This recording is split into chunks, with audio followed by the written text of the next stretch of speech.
자, 오늘은 나의 마음을 드립니다 라는 제목을 가지고 성도님들과 함께 은혜를 나누고자 합니다. 한 유명한 심리치료사에게 기자가 어떤 사람이 많이 찾아오는지를 물어봤어요. 그러자 그 유명한 심리치료사가 말하길 어떤 사람이 가장 많이 찾아오냐면, 많은 사람 앞에서 말을 해야 되는데 너무 떨리거나 긴장이 돼서 말을 잘 못하는 경우 때문에 심리치료사를 찾아온다고 합니다. 심한 경우에는 대중 앞에서 서는 상상만 해도 막 손에서 땀이 나고 긴장이 돼서 얼어붙는 그런 환자가 찾아온다는 거죠. 그래서 기자가 계속해서 질문하기를, 그러면 치료를 받으면 다 극복할 수 있습니까? 라고 물어봤어요. 그렇게 대중 앞에 서는 것이 공포스러운 사람들이 치료를 받으면 다 극복할 수 있느냐라고 물어봤습니다. 그러자 심리치료사는 이렇게 대답했는데요. 저를 찾아오시는 사람들도 그걸 가장 많이 물었다는 거예요. 치료받을 수 있냐고. 그런데 치료 효과는요, 그 환자의 생각에 따라 달라진다는 거예요. 보통 세 가지 유형이 있는데, 첫 번째는 그 심리치료사가 나를 치료할 수 있다라고 100% 믿는 사람들이 있대요. 그 사람들은 심리치료사의 말을 전적으로 신뢰하는 그 사람들은 완전히 증상이 사라진다고 합니다. 이 치료하는 과정 속에서. 그런데 반면에 생각이 바뀐다고 될까 소극적으로 믿는 분들은 어느 정도는 좋아지지만 완치가 되지 않는데요. 어떨 때는 사람들 앞에 설 때 떨고, 어떨 때는 떨지 않고, 이런 증상이 나타난다는 거죠. 마지막 세 번째 경우는 내가 그게 안 돼서 지금 여기로 온 건데 그렇게 말하면 나를 믿으면 된다라고 이렇게 아예 의심하는 경우가 있잖아요. 그럼 어떻게 될까요? 하나도 치료받지 못하고 돌아간다라는 거예요. 같은 의사인데 환자의 믿음의 유무에 따라, 의사를 신뢰하는 믿음의 유무에 따라 치료의 효과가 전혀 달라진다는 이야기입니다. 저는 이 이야기가 우리가 하나님 앞에서의 모습과 같이 느껴졌어요. 성도님들, 질문해 볼게요. 성도님들은 하나님의 말씀을 얼마나 신뢰하십니까? 100% 신뢰하십니까? 여기서 아멘 나오셔야 되는데 큰일 났네 이거. 100% 신뢰하셔야 우리가 은혜 가운데 서는데, 심리치료사가 말하길 전적으로 나를 믿어야 완치가 된다고 하잖아요. 근데 제가 성도님들에게 하나님의 말씀을 100% 신뢰하십니까? 라고 했을 때 아멘 이렇게 적으면 우리 큰일 났습니다 이거. 아니면 50%만 믿으십니까? 이럴 때 내가 믿고 이럴 때 내가 좀 안 믿고 이렇습니까? 아니면 골라가면서 믿습니까? 그 아이스크림 전문점에 가는 것처럼 요 말씀은 나에게 맞고 요 말씀 맞지 않네? 이렇게 골라가면서 믿으십니까? 우리가요, 하나님의 말씀을 온전히 신뢰할 때 거기에서 하나님의 나라를 소유하는 은혜를 경험하게 될 줄 믿습니다. 저는 그래서 오늘 하나님께 나의 마음을 내어드리는 사람, 하나님께서 그 마음을 칭찬한 사람, 가난한 과부의 두 렙돈의 이야기를 성도님들과 함께 나누면서 오늘 우리가 나의 마음을 드리기로 결단하는 귀한 예배의 시간이 되었으면 참으로 좋겠습니다. 오늘 본문에서는 예수님께서 성전에서 사람들이 헌금하는 모습을 지켜보면서 말씀이 시작이 되어지죠. 예수님께서 사람들이 헌금하는 것을 지켜보고 계셨습니다. 부자들이 헌금하는 것도 보고, 또 일반 사람들이 헌금하는 것도 보고, 그러다가 가난한 과부가 드린 두 렙돈의 헌금을 보시다가 굉장히 놀라운 발언을 하시죠. 뭐라고 말씀하십니까? 가난한 과부의 두 렙돈이 부자들보다, 그 누구의 헌금보다 많이 넣은 헌금이라고 말씀하십니다.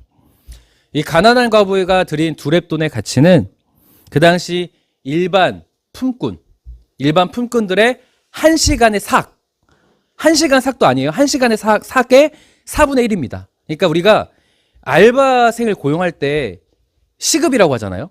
시급에서도 4분의 1의 가치가 두렙돈이었다는 거예요.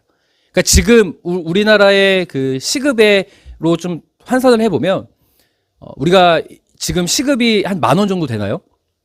알바생들이 10,000원이라고 가정한다면 4분의 1이면 얼마겠습니까? 약 2,500원이 되는 거죠. 그래서 부자들이 헌금을 넣는 걸 보시다가 이 두렙돈 2,500원에 약 2,500원 헌금을 드리는 걸 보고 헌금함에 넣는 걸 보고 예수님께서 이 헌금이 가장 많이 넣은 헌금이라고 말씀하시는 거예요. 자, 질문해 볼게요. 예수님의 이 발언이 맞습니까? 틀립니까? 맞아요. 부자들이 100만 원을 헌금하고 있었고 옆에서 이 가난한 과부가 두렙돈 2,500원 헌금했어요. 예수님께서 이 두렙돈이 더 많다고 했어요. 맞아요? 믿음이 왜 이렇게 좋으세요? 그러면 여기서 제가 더 질문해도 됩니까? 왜 맞다고 생각하십니까? 가난한 과부가 전 재산을 드렸기 때문에 그 2,500원인데요? 하루의 삶이니까. 뭐 설교 더 안 해도 되겠습니다. 자, 예수님께서 그렇게 해서 말씀하신 이유는요. 자, 4절 말씀 함께 읽겠습니다. 시작.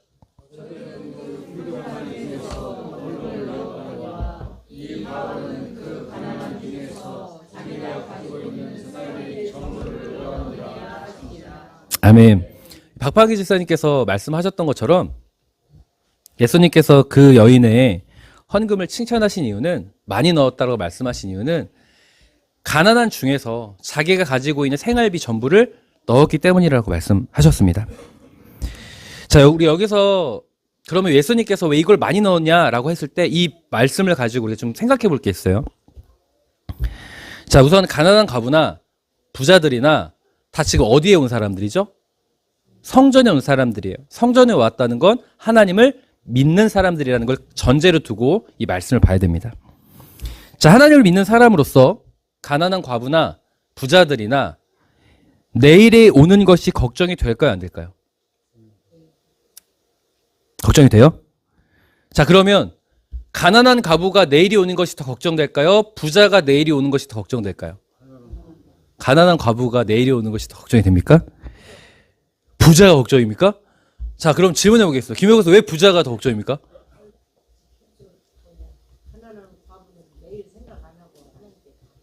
내일 생각 안 하고? 내일 먹을 게 하나도 없는데요? 굶어 죽어야 되는데? 믿고. 근데 부자는 왜 더 걱정입니까? 응. 가진 걸 지켜야 되니까 걱정입니까? 그렇군요. 자, 그러니까 보편적으로 제가 보편적인 접근으로 이야기를 할게요. 부자보다 가난한 사람이 더 내일이 걱정이죠.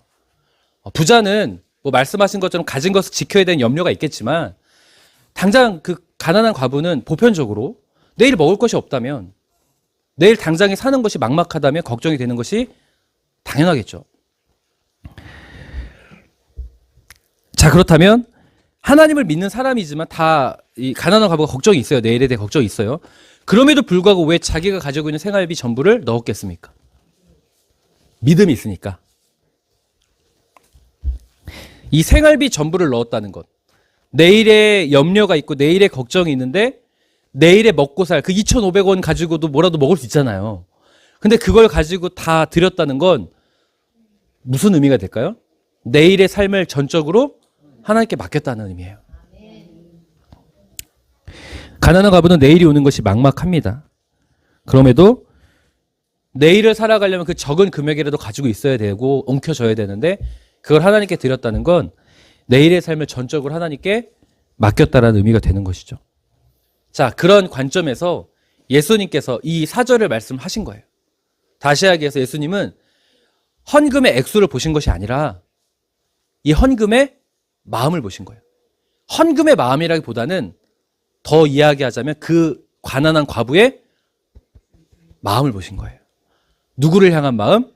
하나님을 향한 마음을 보셨다는 것이죠.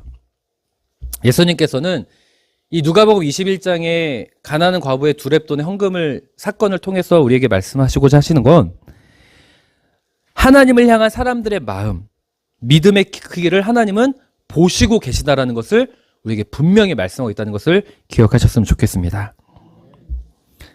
하나님을 믿지만 분명히 전제가 뭐랬어요? 부자나 가난한 과부나 다 하나님을 믿는 사람들이에요. 하나님을 믿지만 하나님을 전적으로 신뢰하는 사람이 있는가 반면 하나님을 믿지만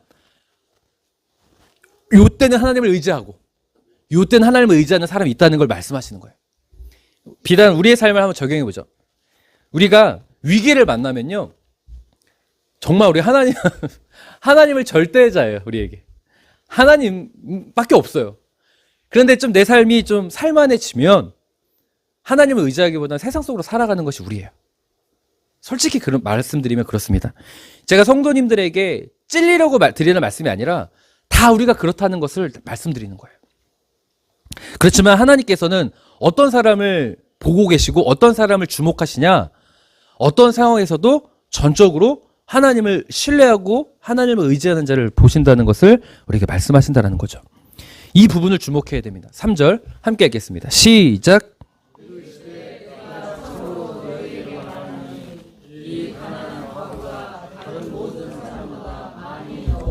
아멘. 이르시되 내가 말한다라고 해요. 그런데 뭐라고 말씀하세요? 참으로 말한다. 강조법이에요. 예수님께서 너무나 말하고 싶다는 거예요. 무엇을 말하고 싶냐? 이 가난한 과부가 다른 사람보다 많이 넣었다. 이게 액수였습니까? 마음이었다고 했잖아요. 이 사람이 하나님을 향한 마음이 더 많았다라는 거예요. 예수님은 그 마음을 너무나 보신다는 거예요. 우리가 하나님 앞에 어떤 마음으로 서 있는지, 이 세상을 살아갈 때, 성전에 나올 때건, 이 세상을 살아갈 때건 우리가 하나님 앞에 어떤 마음을 가지고 살아가는지를 보고 계신다라는 것을 강조하시는 거예요. 자, 그럼요, 성도님들. 예수님께서 가난한 과부의 헌금, 하나님을 향한 마음을 보고 계시고 그것을 너무나 귀하게 여기신다는 것을 안다면 여기서 우리가 생각해 볼 게 있어요. 그것이 무엇이냐면, 성도님들, 지금 이 가난한 과부의 두렙돈의 이야기가 어느 복음서에 기록되어 있습니까? 우리가 오늘 어디에 읽었죠? 누가복음이에요. 자, 그럼 이런 의문을 가져볼 필요가 있어요. 어떤 의문을 가져볼 필요가 있냐면, 예수님께서 가난한 과부의 헌금을 칭찬한 이 사건을 누가복음을 쓴 저자가 누굽니까? 누가죠? 누가가 왜 기록했을까요? 다른 복음서에는 마가복음에밖에 기록되어 있지 않아요? 마태복음과 요한복음에 기록되어 있지 않아요? 자, 누가복음을 쓴 누가는 왜 이 사건을 기록했을까를 의문을 가져볼 필요가 있어요. 자, 성도님들, 제가 예전에 질문한 적이 있죠. 이 누가복음을 쓴 누가는 누가복음 외에 하나의 더 성경을 썼습니다. 그 성경이 뭐죠? 사도행전이에요. 자, 그래서 누가복음 1권이 일부가 누가복음이고 누가복음 2권이 사도행전이에요. 자, 그래서 누가복음은요, 갈릴리, 예수님께서 갈릴리에서 공생을 시작하시지 않습니까? 갈릴리에서 십자가를 지신 곳이 어디예요? 예루살렘이죠. 이 누가복음은 갈릴리에서 예루살렘으로 가는 이야기예요. 죄인된 우리를 위해서 갈릴리에서 예수님께서 공생의 사역을 시작하셔서 많은 표적을 보여주시면서 예수 그리스도를 나의 구주로 모시며 예루살렘에서 그 믿음을 가진 그 자들을 위하여 그 십자가에서 달려 돌아가시는 그 이야기가 누가복음이에요. 자, 그럼 사도행전은요, 이 십자가의 은혜를 받은 우리들이, 하나님의 제자들이 어디로 가는 거예요? 사도행전 1장 8절. 온 유대와 사마리아와 땅끝까지 이르러 내 증인이 되라는 말씀이죠. 이 예루살렘의 은혜를 받은 자들이 이 세상에서, 땅끝에서 하나님의 은혜로 살아가는 이야기가 누가복음 2권 이야기예요. 예루살렘에서 땅끝으로 가는 이야기가 사도행전입니다. 자, 이런 관점을 알고 계시다면, 누가복음은 구분해놨지만, 우리가 누가복음과 사도행전을 구분해놨지만 원래 누가는 한 권으로 쓴 거예요. 누가복음이 1부고 사도행전이 2부예요. 자, 그런데 이 중간 지점, 갈릴리에서 예루살렘으로 가고 예루살렘에서 땅끝으로 가는 이 중간 지점이 어디냐면 누가복음 21장입니다. 접속사라고 그러죠. 엔드, 그 부분이에요. 중간 지점입니다. 이 부분이. 이 지점을 이해하게 된다면 이 누가가 예수님께서 가난한 과부의 두렙돈을 칭찬하신 이 사건을 기록한 의도성을 우리가 알게 돼요. 자, 보세요, 성도님들. 예루살렘에서 십자가의 은혜를 받은 자들이에요. 십자가의 은혜를 이루는 이 지점에서 이제 우리는 값없이 거저주시는 그 은혜의 선물을 받은 우리잖아요. 그러면 이제 우리가 어디로 나가야 된다고 했어요? 땅끝 세상으로 나가서 하나님의 자녀답게 살아가야 돼요. 어떠한 상황에서도 하나님을 의지하고 신뢰하고 어떠한 상황에서 복음의 증인이 되는 삶을 살아가야 되는 그 하나님의 자녀들이 나아가야 되는데, 나아가기 전에 이 지점에서 말하고 싶은 게 있는 거예요. 땅끝으로 가기 전에 말하고 싶은 게 있는 거예요. 어떤 거냐? 바로 가난한 과부처럼 하나님을 온전히 의지하는 마음이 있어야 이 세상에서 하나님의 자녀로 살아갈 수 있다는 것을 말하고 싶은 거예요. 그럴 수밖에 없었던 이유가 누가복음 20장 47절에 나옵니다. 함께 읽겠습니다. 시작.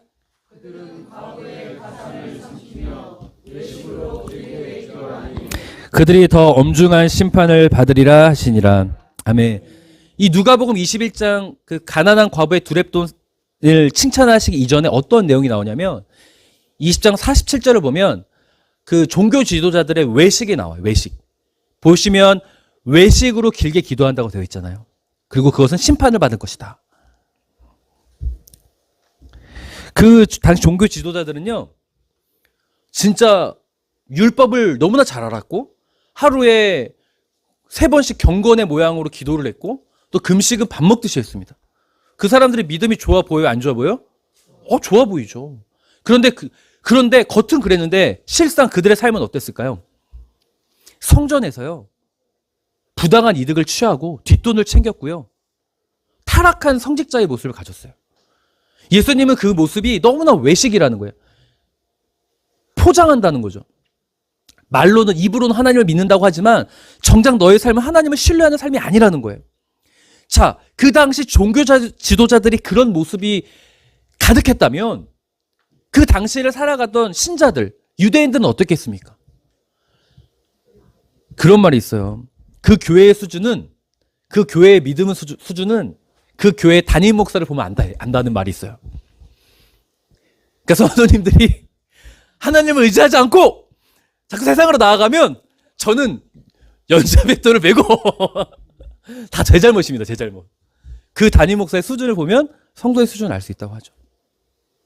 그 당시에 종교 지도자들의 모습이 그랬다면 신자들의 모습은 우리가 어땠을지 상상이 됩니다.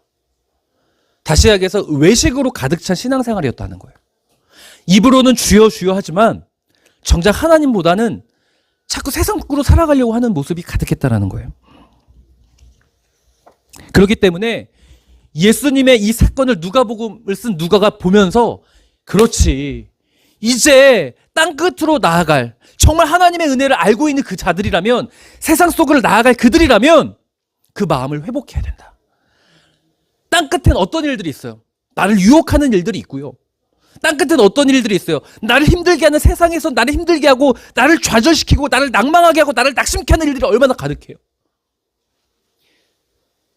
내가 기대했지만 기대했던 일이 어그러지고 내가 원했지만 원했던 일들이 망가져지는 그런 삶이 얼마나 가득해요. 그런 삶이 기다리고 있는 그곳을 가려면, 그곳을 살아가려는 하나님의 자녀들은 온전히 가난한 과부의 두렵던 헌금을 드려야 한다는 것을 말하고 싶었던 겁니다. 그래야 내일을 살아가려면, 그런 세상 속에서 내일을 살아가려면 누구의 도움이 필요하니까? 하나님의 도움이 필요하니까 하나님께 내 마음을 드리라는 거예요.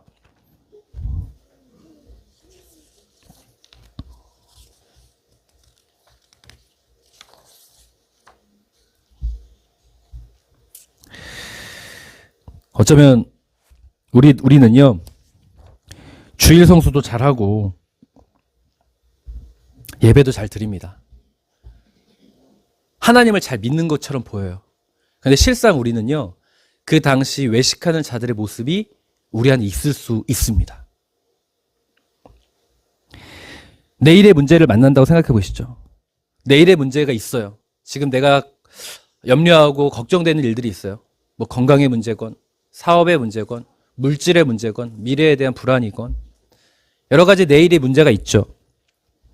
자, 그렇다면 그때 하나님이 나의 절대자가 됩니까? 어떨 땐 되고 어떨 땐 안 되고. 그게 우리라니까요. 그러니까 저는 제가 그렇기 때문에 우리 모두가 그럴 거라고 생각을 해요.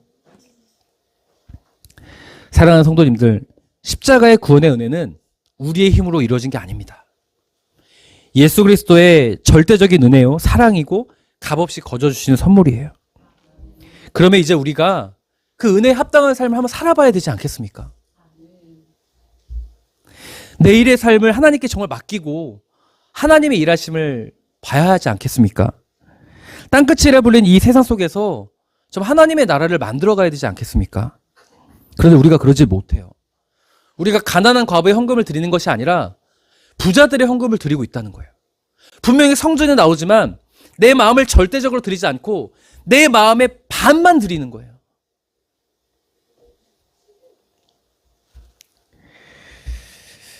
오늘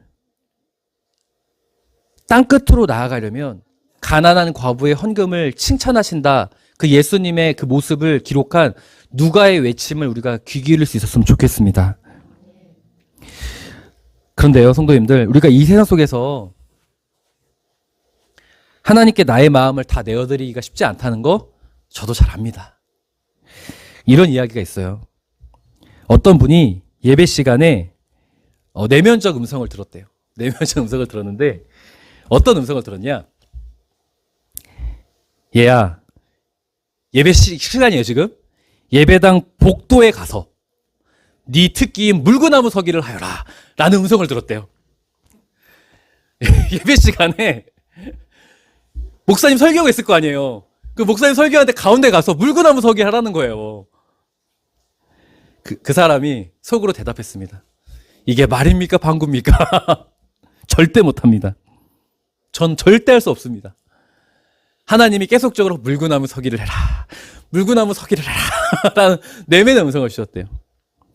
몇 번이나 거부했지만 그 말씀이 너무 심하게 찾아오는 거예요. 그래서 도저히 견딜 수가 없어서 예배 시간에 조용히 화장실 가는 척하고 뒤로 가서 중앙은 중앙인데 가장 뒤쪽에서 후다닥 물구나무에 서기를 하고, 너무 창피하잖아요. 화장실 가버렸다고 합니다. 화장실 가는 척 한 거죠. 순식간에 후다닥 해치웠어요. 근데 그 모습을 사람들이 볼 수밖에 없잖아요. 사람들이 황당했습니다. 뒤쪽에 앉은 사람들은 막 키득키득 웃었어요. 저 사람 미친 거 아니냐고. 황당하다고. 그 사람이 화장실 갔다 왔잖아요. 예배 시간 마치자마자 손살같이 예배당을 빠져나와서 집으로 갔습니다. 이미 청중들로부터 망신을 당했지만 더 이상 웃음거리가 되고 싶지 않아서 자리를 피한 것이죠. 그런데 그 사람이 막 가는데, 집으로 가는데 어떤 사람이 막 쫓아오더래요. 막 쫓아오더래요. 그리고 이렇게 말했대요. 여보세요, 여보세요, 선생님 이러면서. 제가 교회를 꽤 오래 다니면서 하나님을 도저히 믿을 수 없었다는 거예요. 저는 하나님을 믿을 수 없었습니다.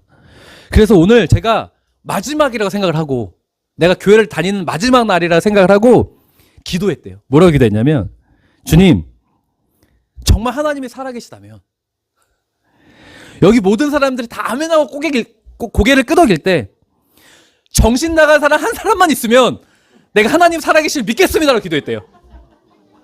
이 자리에 정신 나간 사람 한 사람만 있으면 내가 하나님을 믿겠다.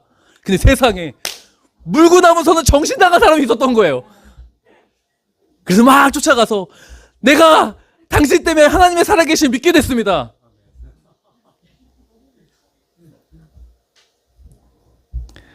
와, 너무 놀랍지 않습니까? 저는 이 간증을 보면서 실제 있었던 일이에요. 네, 실제 있었던 일이에요. 이 간증을 보면서 과연 나라면 할 수 있을까라는 생각을 했어요. 과연 나라면 이거 할 수 있을까? 몇 번이나 물어봤어요. 이 설교를 준비하면서도 몇 번이나 물어봤어요. 나는 과연 예배 시간에 하나님이 물구나무 서라라고 하면 할 수 있을까? 아, 도저히 못할 것 같더라고요. 목사인데도 도저히 못할 것 같더라고요. 주변의 상황을 고려하지 않고 사람들의 비웃음이 되는 것을 고려하지 않고 하나님께 나의 마음을 온전히 드린다? 아, 이거 쉽지 않겠더라고요.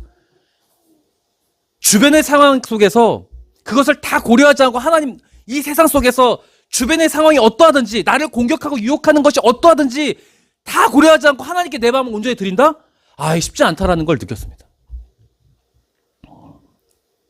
그런데 한편으로 부러웠어요. 저렇게 바보가 되어도 세상 사람들이 미련하다고 말한다 할지라도 저렇게 하나님께 마음을 내어드리면 그 사람은 하나님의 은혜가 있구나. 그 사람에게는 하나님의 나라가 있구나. 하나님이 그 사람에게 하나님의 일을 허락하시는구나라는 것이 느껴져서 부러웠습니다. 그럼 이런 생각이 들더군요. 하나님은 지금도 주변의 상황을 넘어서, 나의 상황을 넘어서 하나님이 주신 마음에 순종하고 하나님께 내 마음을 드리는 사람을 찾지 않으실까라는 생각을 갖게 됐어요. 내가 참으로 말한다라고 말씀하셨던 것. 이 가난한 과부가 다른 사람보다 더 많이 넣었다. 잘했다라고 하지 않았어요. 더 많이 넣었다고 했어요. 그 하나님의 마음을 내가 주목한다. 하나님을 드리는 마음, 하나님께 너의 삶의 마음을 드리는 걸 내가 참으로 주목한다라고 말씀하셨다는 건 지금도 하나님은 그런 사람을 찾는다고 생각이 들었습니다. 누가복음과 사도행전의 이 중간 지점이 21장이잖아요. 어쩌면 우리가 사는 이 시대가 예루살렘과 갈릴리, 이제 갈릴리에서 예루살렘, 십자가의 은혜를 받은 그 지점, 이제 세상 속으로 살아가야 된 누가복음 21장의 지점이라고 저는 생각을 해요. 우리가 살아가는 이 땅끝을 살아가는 하나님의 은혜로서 그 세상을 살아가는 지점이라고 생각을 합니다. 그때 하나님이 찾으시는 가난한 과부의 두렙돈을 드리는 우리 성도님들이 되었으면 참으로 좋겠습니다. 이 세상 속에서 하나님께 전적으로 내 마음을 드리는 게 쉽지 않다는 걸 다시 말씀드리지만 저도 잘 압니다. 그렇지만 한 가지 확실한 건 그럼에도 불구하고 그 마음을 내어드릴 때 하나님은 그 마음을 보시고 그 사람에게 우리가 상상도 할 수 없었던 물구나무로 섰을 때 정신 나간 사람이 될 때 그 사람을 통해 일하시는 역사가 우리에게 있을 줄 믿습니다. 그러니까 오늘 우리 다시 시작했으면 좋겠어요. 이 자리에 내일에 대한 염려가 있으시잖아요. 건강에 대한 내일에 대한 염려, 자녀의 미래에 대한 내일에 대한 염려, 우리 가정의 물질에 대한 내일에 대한 염려, 사업에 대한 내일에 대한 염려, 내 삶에 대한 막연한 불안한 염려. 그 염려가 있을 때 이 누가복음 21장 이 지점, 땅끝으로 살아가는 그 내일의 염려가 있을 때 우리 다시 결단하시죠. 하나님, 내가 가난한 과부의 두렙돈, 내 마음을 하나님께 다시 한번 온전히 드려보겠습니다. 하나님, 내가 하나님을 의지해 보겠습니다. 나를 붙잡아 주십시오라고 기도하는 오늘 예배 시간이 되었으면 참으로 좋겠습니다. 그래서 찬양할까요? 내 마음의 한 자리 함께 찬양하고, 오늘 내가 가난한 과부의 두렙돈, 쉽지 않지만 그 가난한 과부의 두렙돈을 드릴 수 있는 내가 될 수 있도록 나를 붙잡아 주십시오라고 기도하고 돌아갈 수 있으면 좋겠습니다.